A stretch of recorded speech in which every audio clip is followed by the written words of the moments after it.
Several Tory MPs are still in the running at having their chance at becoming the next Prime Minister. But whoever wins will have the tough job of delivering our departure from the EU. Brexit! Where do we want it? So, just where does each candidate actually stand on Brexit?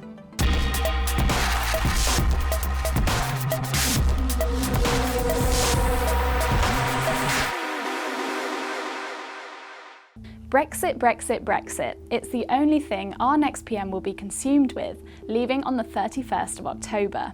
And the top contender to do it is Boris Johnson. The former Foreign Secretary vows to take the UK out of the European Union on October 31st by any means possible, but leaving without a deal would be the last resort. If we have to go down that route, which would be, of course, a last resort, not something that anybody desires as their first option, but if we have to go down that route, then the best way to avoid it is, of course, to prepare for it. He's already said he'd scrap the backstop and put pressure on the EU to change it by preparing properly for a no deal. He also plans to hold the EU to ransom by refusing to pay the £39 billion divorce bill unless the EU agrees to what he believes are more favourable terms.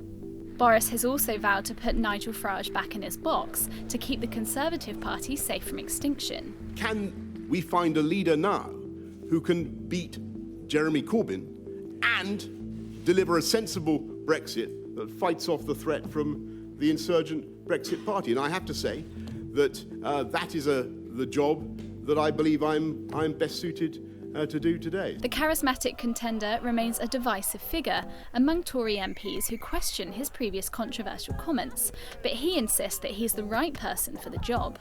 Can you get me a rope? Get me a rope, okay?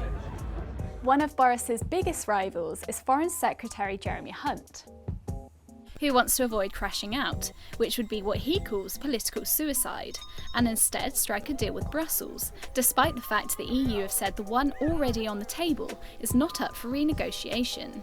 I think if we go headlong for no deal, the most likely outcome will be a general election, and that would be political suicide, not just for me, but for all of us in the Conservative Party. The business enthusiast plans to change the withdrawal agreement by setting up a new UK negotiating team made up of all sides of the Conservative Party and the DUP.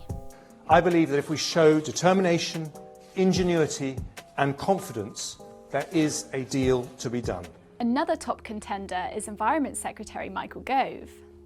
And unlike Boris, who vows to get the UK out of the EU deal or no deal, Gove is willing to delay Brexit for as long as needed, be it days or weeks, to avoid Britain crashing out. I believe that I'm ready to unite the Conservative and Unionist Party, ready to deliver Brexit, and ready to lead this great country. However, his chances can now be tainted by recent revelations that he took cocaine when he was younger. A mistake, and it was a mistake that I deeply regret. On the other hand, someone who does bear hard Brexit credentials and is prepared to accept a no deal is former Brexit Secretary Dominic Raab.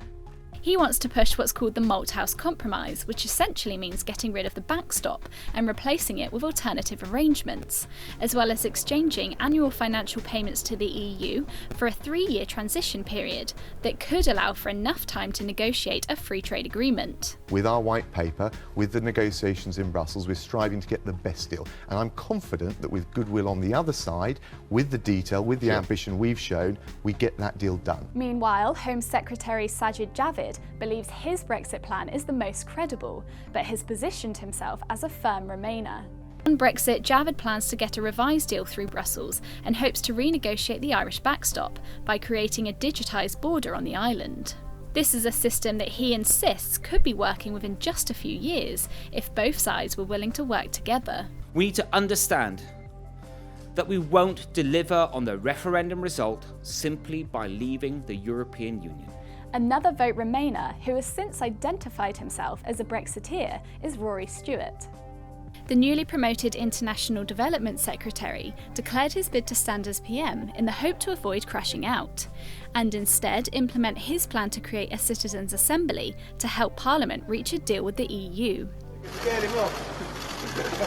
Stewart is focused on reaching a practical deal, even if it means locking up MPs over the summer to make sure that it happens. My plan is to come back immediately afterwards with a fresh mandate, take the politics out of it, say The country voted to get Brexit done. Let us get a deal through Parliament. In the end, that's what it comes down to.